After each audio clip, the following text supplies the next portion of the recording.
Você sabe qual foi o criminoso mais rico de toda a história do planeta? Pablo Escobar. Mas a verdade é que a maioria das pessoas não faz nem ideia do quão absurdo era o tamanho da sua fortuna, e muito menos de como ele gastava. Hoje, a gente vai mergulhar no império de dinheiro do maior narcotraficante da história, quanto ele realmente acumulou, como ele queimava os bilhões em extravagâncias e por que, no final, tudo isso desmoronou de uma forma brutal. Ele já chegou literalmente a queimar dinheiro, porque sua filha estava com frio e gastava mais de $1.000 por semana só em elásticos, para guardar suas notas em dólares. Ficou curioso? Vem comigo que eu vou te mostrar o quão absurdo era tudo que ele tinha. Se você gosta desse tipo de vídeo de tema, não esquece de se inscrever no canal e deixar o like. Bora pro vídeo? Antes de se tornar o rei da cocaína mundial, o Escobar era apenas um garoto de classe baixa, nascido em Medellín, na Colômbia. Ele começou a carreira criminosa muito jovem, roubando alguns carros e contrabandeando cigarro. Mas foi em 1976 que sua vida mudou de vez. Ele ajudou a fundar o Cartel de Medellín. Nos anos seguintes, Escobar exterminou rivais, expandiu rotas de tráfico e se tornou dono de um negócio bilionário. Enquanto outros chefes tinham medo de arriscar,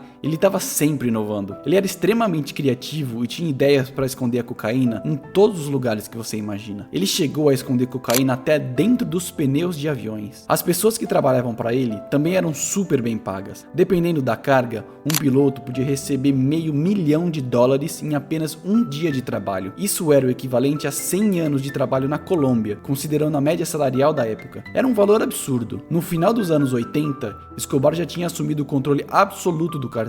E o cartel, por sua vez, controlava o mundo das drogas, literalmente, o mundo inteiro das drogas. No auge do seu poder, Escobar faturava o equivalente a $420 milhões por semana. Isso dá quase 22 bilhões por ano. O cartel de Medellín poderia estar facilmente na Fortune 500, o ranking das 500 maiores empresas do mundo. A cocaína, que o cartel refinava, custava cerca de $1.000. O transporte até os Estados Unidos, mais $4.000, ou seja, cada quilo custava $5.000 para a produção para o cartel de Medellín.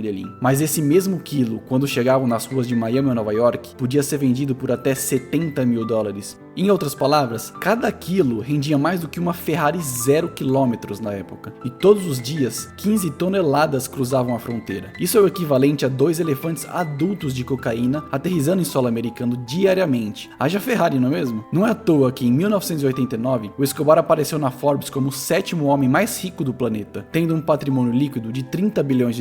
Hoje, seria algo próximo a $60 bilhões.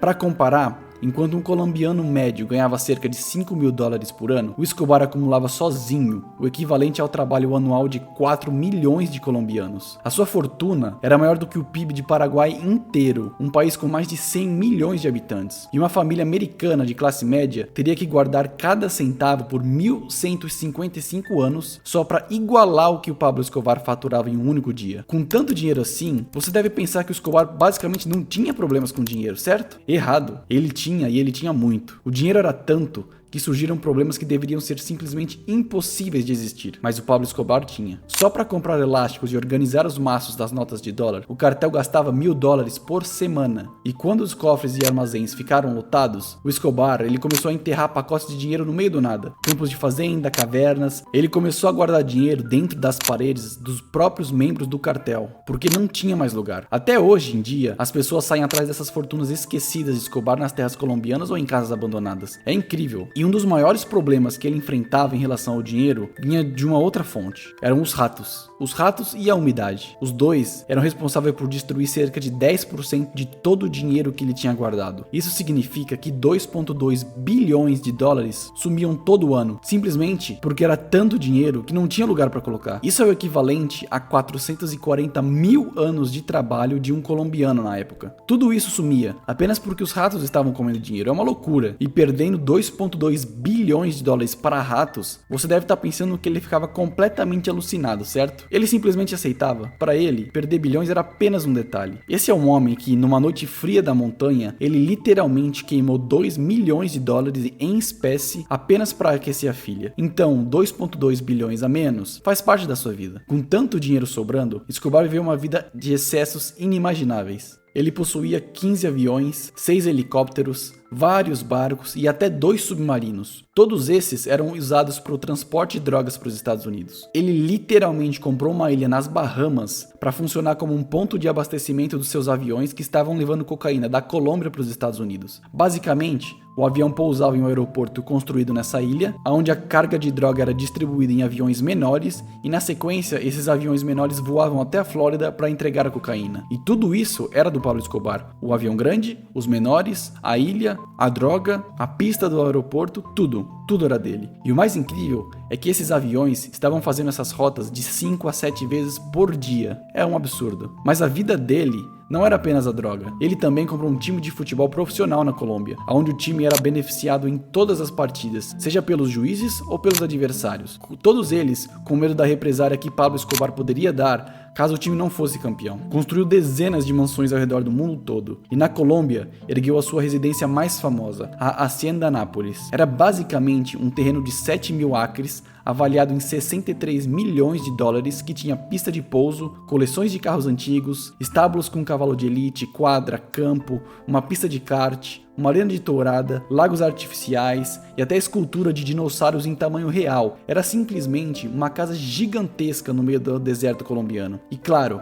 não podia faltar o famoso zoológico particular com mais de 200 animais exóticos. Girafas, leões, zebras, elefantes, hipopótamos, tudo isso estava lá. E o mais louco é que vários desses animais foram contrabandeados nos próprios aviões de cargas. Achou isso exagerado? Então se prepara para agora.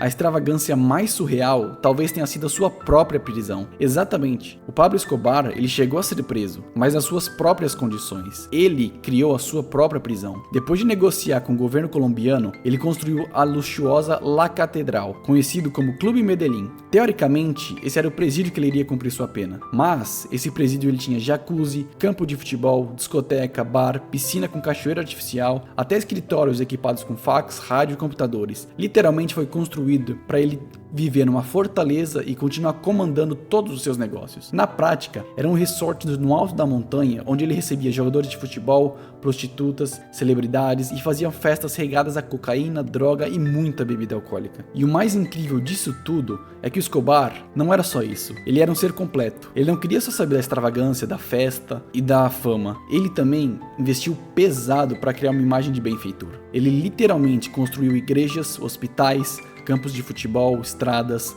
bairros inteiros para os pobres, coisas que o governo não estava fazendo na época. Ele já chegava a distribuir dinheiros em praças públicas e certa vez se vestiu de Papai Noel para dar presente às crianças. Por essas ações, ele ganhou um apelido de Robin Hood de Medellín. Ele chegou até a ser eleito para o Congresso colombiano em 1982. As pessoas pobres amavam ele, porque ele estava fazendo tudo o que o governo não fazia por elas. Mas por trás dessa imagem de um herói popular, havia uma sombra gigantesca, assassinatos, subornos e uma guerra sangrenta contra o Estado. Nem todo o dinheiro do mundo consegue comprar paz, e no caso do Pablo Escobar, a conta do sangue chegou e chegou muito rápido. O cartel de Medellín foi responsável por mais de 3.500 assassinatos, incluindo 500 policiais. A violência era tão insustentável que o próprio governo colombiano rejeitou uma proposta impensável. O Escobar, ele se ofereceu para pagar toda a dívida externa da Colômbia, 10 bilhões de dólares. Ele literalmente ia pagar a dívida de um país, mas ele queria em troca o fim da extradição para os Estados Unidos.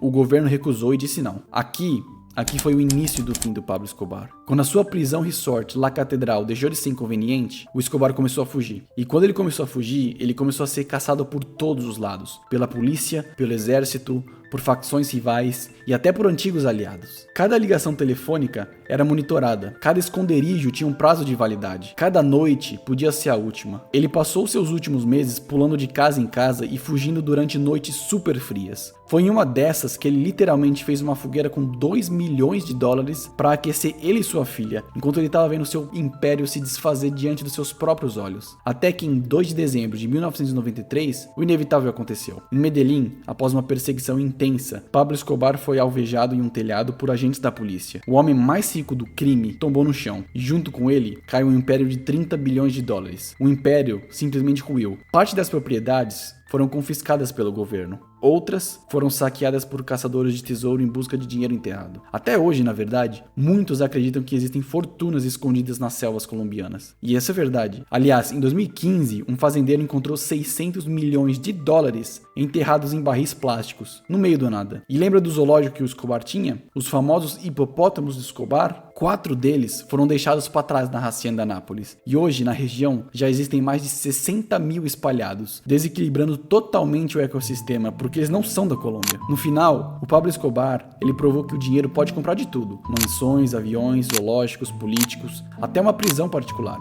Mas ele também provou que nem os bilhões conseguem comprar uma saída permanente da violência. Sua fortuna de 30 bilhões desapareceu tão rápido quanto ela surgiu. A sua imagem permanece, metade lenda de Robin Hood, metade monstro sanguinário. Mas, afinal, de que serve ser o homem mais rico do crime se sua herança é um zoológico abandonado, cofres vazios e fantasmas de sangue que nunca se apagam? Gostou dessa história? Já sabe, curte o vídeo, compartilha com seu amigo e não esquece de se inscrever no canal. A gente ainda tem muitas verdades sombrias para revelar para vocês.